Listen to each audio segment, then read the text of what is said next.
Hi class, today we're going to be looking at Chapter 3, Problem 14B.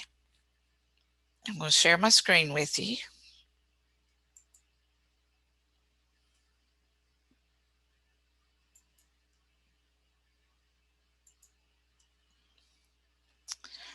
All right, you should be able to see now on the screen Problem 14B, and we're going to be the Beech Tree Inn, and this is during the third calendar quarter of 2021.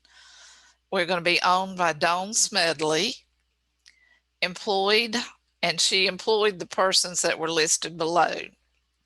This is a list of the employees. These were their salary or wages. This is the quarterly wages.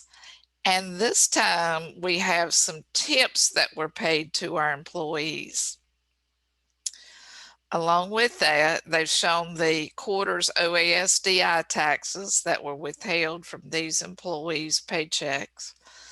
They've shown the HI taxes that are withheld from the employees' paychecks, and they've shown the federal income tax that was withheld from each employee's paycheck.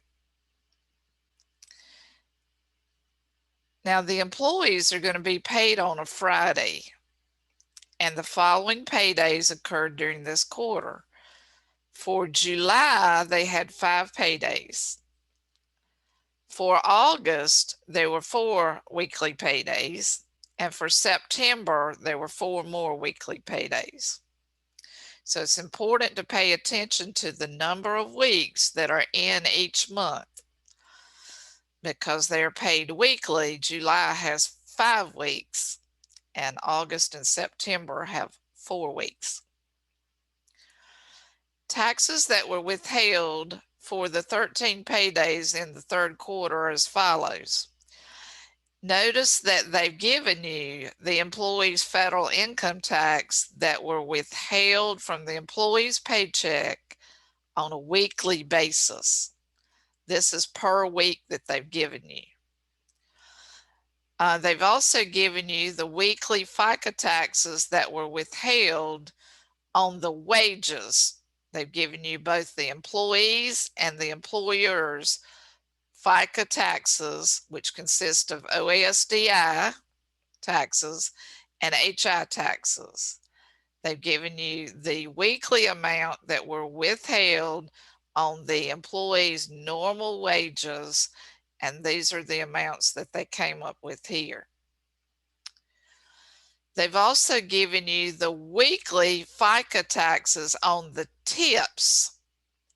So they chose to show the tip amount of FICA wages separately. But these are important things to remember. All of these amounts are taxes that have been withheld on a weekly basis. And then they gave you some information to complete Form 941 for Dawn Smedley. They gave you her phone number and the date that they actually filed this form. They've also given you some notations like we've seen in the other problems that we have completed for this chapter. And they're giving you some more instructions, so be sure to read these instructions so you'll know how to fill out the form. This is our 941 form. Some of the information has been filled in for you, but you need to fill in the quarter that you will be working on. Since we're working on the third quarter for the months of July, August, and September, we're going to choose July, August, and September as our quarter. So make sure you put that in there. Our quarterly return is for July, August, and September. The number of employees who received wages or tips or other compensation during the period. You would count the number of employees 1, 2, 3, 4, 5, 6, 7, 8, 9, 10 employees. So on line 1, we record that 10 employees were involved. And then on line 2, they want wages, tips, and other compensation.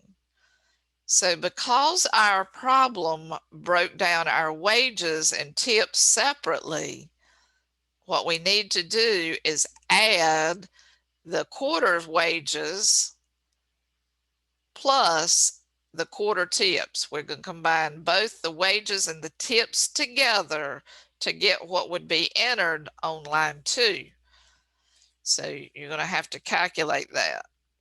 So 117,975 plus 14,078.30 give you total wages.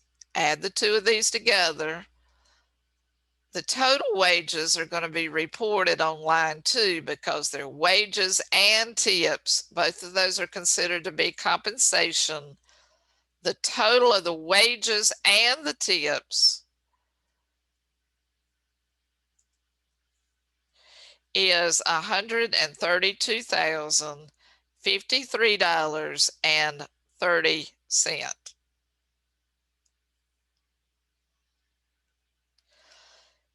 So we're going to move to line 3. They want the federal income tax that was withheld to go in box 3. And that information was given to you. This is your federal income tax. The total amount, $8,216.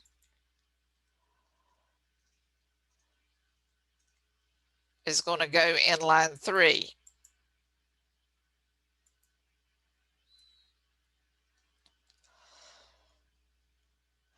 So on line 4, we wouldn't check any boxes there because we had both wages and tips. So just skip line 4. We're going to go to line 5A.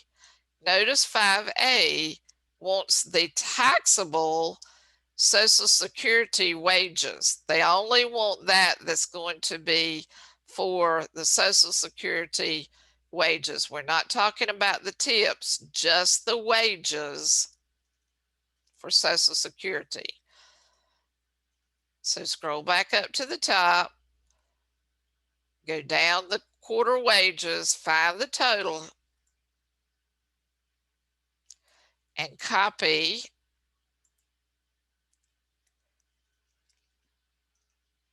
and paste that on line 5A, column 1.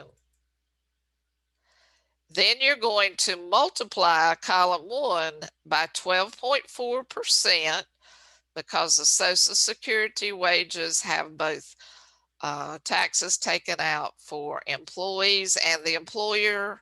It's double the amount of OASDI wages for Social Security wages. The percentage is 6.2%. If you multiply it by 2, that's how they get the 12.4% that's on this form here. You're going to multiply the taxable Social Security wages of $117,975 times 0.124, and that will give you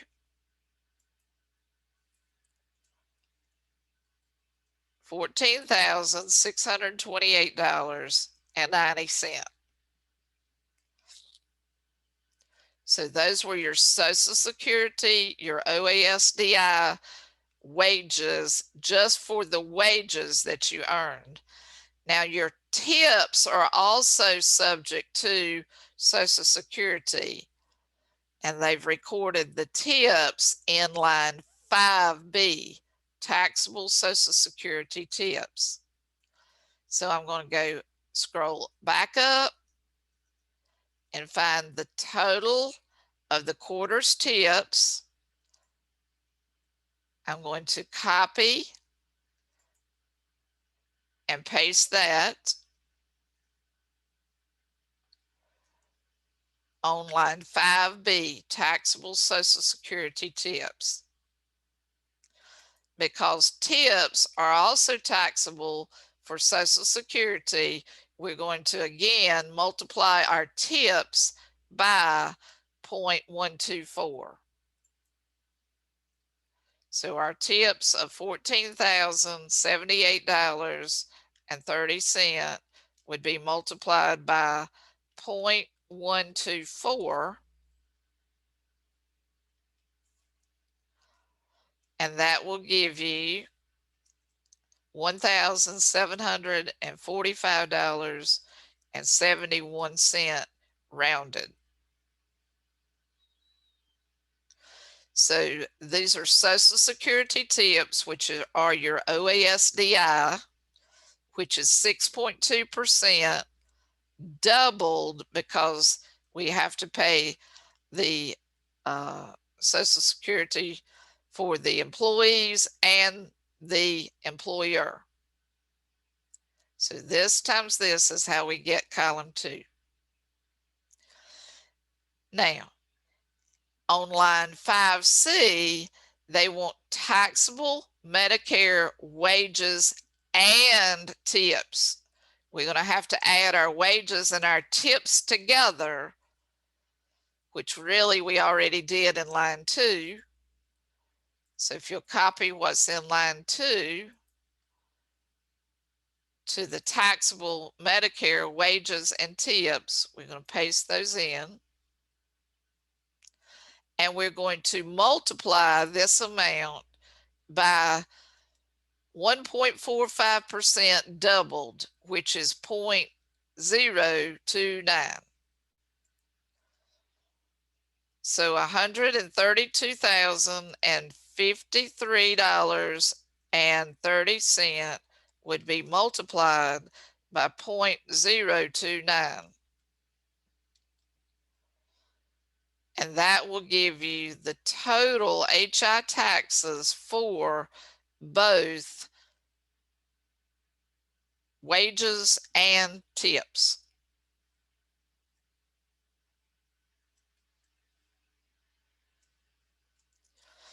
So $3,829 or $3,829.55.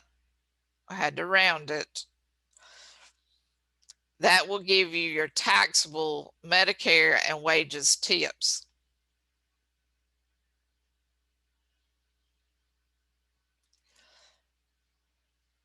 Line 5D does not apply to us because we did not have taxable wages and tips that were subject to the additional Medicare tax, which means that you would have had to pay one employee more than $200,000 to use this block here. And we did not do that in this problem. Line 5E wants you to total the Social Security and Medicare taxes. You're going to add column 2, lines A. There was nothing here, but we're going to add to it 5B and 5C. All of those combined are going to go right here. So $14,628.90 plus $1,745.71 plus $3,829.55 equals $20,204.16.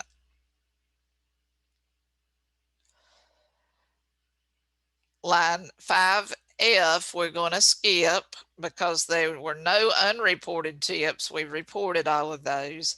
We're going to go to line 6 and total the taxes before adjustments.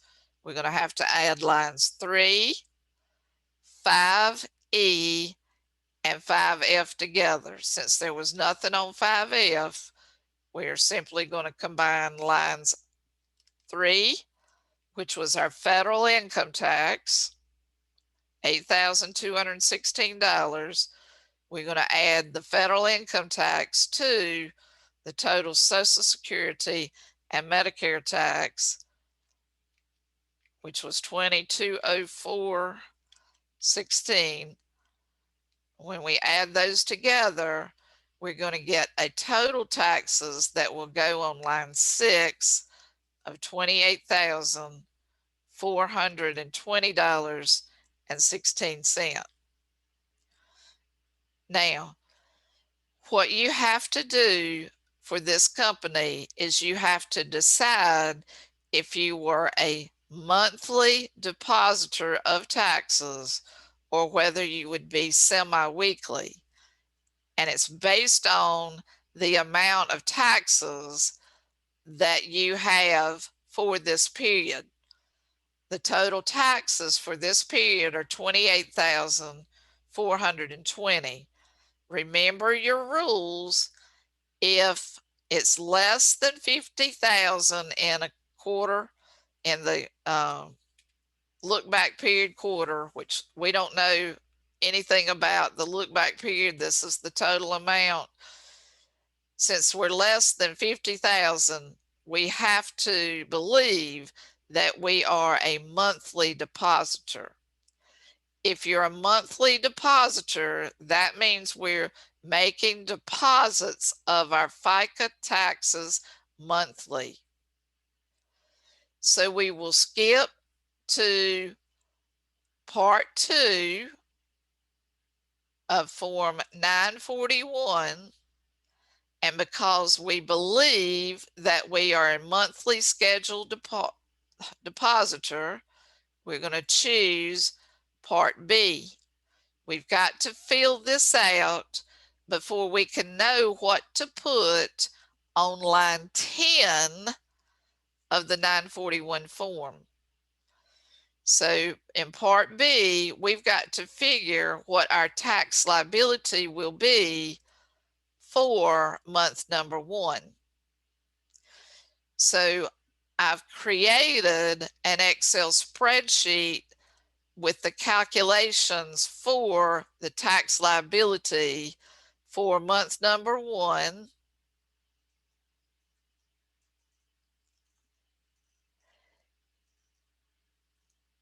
And that Excel spreadsheet, I have copied this information right here from Cengage, and I've added up all of my taxes that I would have taken out on my employees for an entire week. So you're going to add all of these together, and I've done this on an Excel spreadsheet that I'm going to show you in just a minute. Once you know what the total taxes are that you've withheld per week, then you will multiply it by the number of pay periods in each month, starting with July. So I'm going to combine all of these together, and I'm going to multiply it by 5 weekly paydays for July, and that will give me the amount that I have deposited for the month of July. So I'm going to stop sharing my screen for just a minute, and I'm going to share with you my Excel spreadsheet where I made these calculations. So hold tight.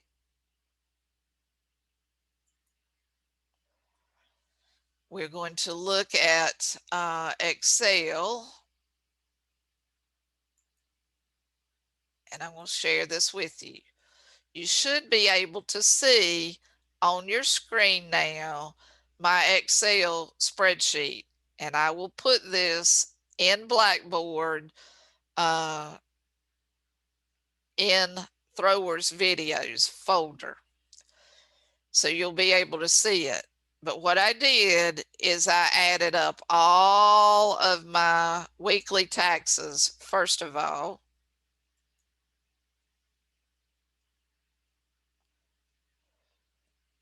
And I added them all across here and I added this line together. My total weekly taxes are this amount. Then I take the weekly taxes and I multiply it by the number of weeks in the month. That was given information that they gave to us in your Cengage problem. So for the month of July, I took the weekly taxes that were withheld. That was a combination of all of these taxes added together, and I multiply it by 5 weeks. For the month of July, I've got $10,930.95.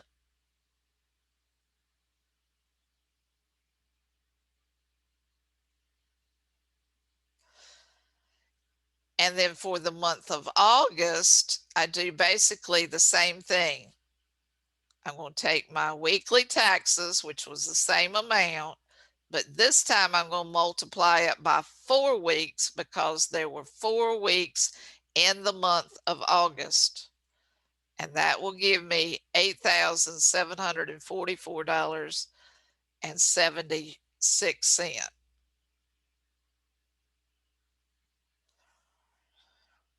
For the month of September, I do the same thing. I take the weekly taxes that were withheld. That was the combination of all these taxes up here. I'm going to multiply it by 4 weeks in the month. And again, that gives me $8,744.76. And then I'm going to total these to get my total tax deposits for the quarter, which is $28,420.47. Now I'm going to go back and share with you my Cengage screen, which should be here somewhere.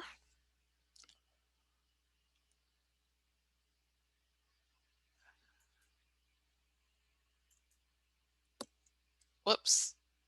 Hang on just a second while I do it again.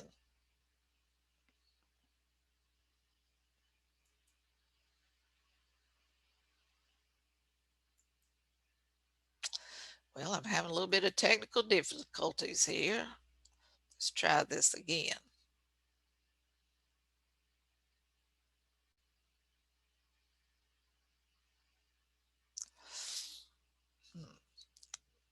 Bear with me just a moment. There we are. Okay. Now you should be seeing Cengage again. So I'm going to go down to part 2. I'm going to fill in my tax liability from my spreadsheets. And the tax liability for the first month was $10,930.95. For the second month, it was $8,744.76. And all of this is on the spreadsheet. And for the third month, it was the same as the second month. And then the total liabilities for the quarter are $28,420.47. That's these 3 added together. This amount right here has to be entered on line 10 of part 1. These are the total deposits that you made for this quarter. So I'm going to scroll back up to line 10 on part 1. Notice here's part 1, line 10, right here, and I'm going to enter that total in, $28,420.47. Now my deposits are this amount, but what I've calculated from lines 1 to 6 is this amount. They don't match because there was a rounding error. So we're going to have to figure out what the current quarter's adjustment is for fraction of cents, because line 10, you got to force line 6 to equal line 10. So what I'm going to do in line 7 is I'm going to take the difference between line 10, which was $28,420.47. I'm going to put that in your calculator, and then subtract the total taxes before adjustments, which was line 6 from that, which is $28,420.16. That difference will be 31 cents. That's your total fraction of cents, is 31 cents. And again, that's line 10 minus line 6 gives you that fraction of cents. And then we're going to move on to line 11A. We did not have any qualified small business payroll tax credit. We didn't know anything about that in our instructions. We didn't do anything on 11B or 11C. So we're going to scroll down to the remaining part of part 1. The total of our non-refundable credits was 0. The total taxes after adjustments and non-refundable credits, you're going to subtract 11D, which was 0, from line 10. So what you've got on line 10 is what we're going to record in line 12.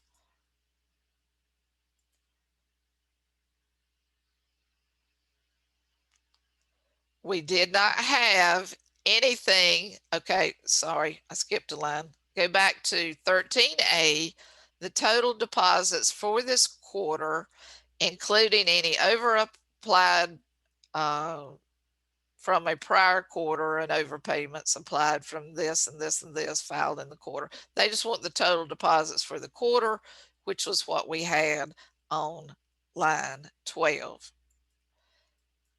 So I'm going to paste it into line 13. We didn't have anything to enter on line 13B or 13C or 13D.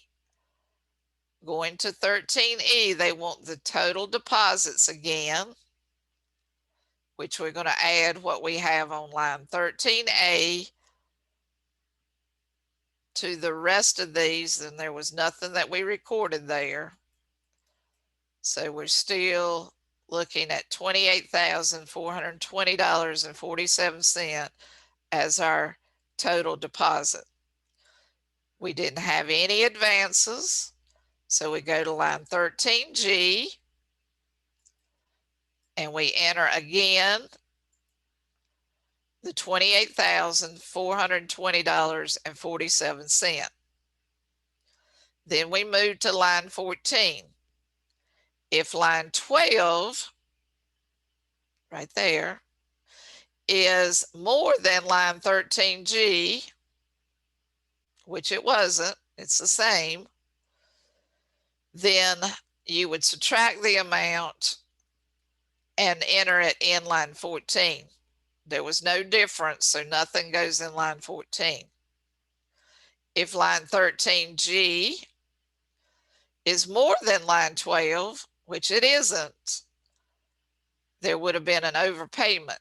The difference would have been an overpayment. We did not have an overpayment. We paid exactly the amount of our deposit. So we're going to move to part 3 and answer all of these questions here, lines 17 through 25. We really did not have anything to enter in those blanks. So we're going to skip to part 4. And we are not going to designate a third party. So we're going to call this no here. And then you would sign the return and print, or actually you get the person who is either the owner of the business or the president or somebody who's in charge of filing this 941 form. Get them to have their signature here, and then you print their signature here. He is the owner, and so you put the title there and the date it was prepared. All this was given information and the daytime phone number. And then that's all that we do for Form 941. It might be a good idea to check your work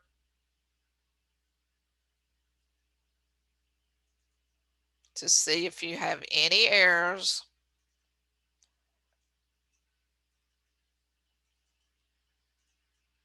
And I don't see any. So that's all I'm going to talk to you about today. So I'm going to stop sharing this with you. And we'll see you again next time. Bye-bye.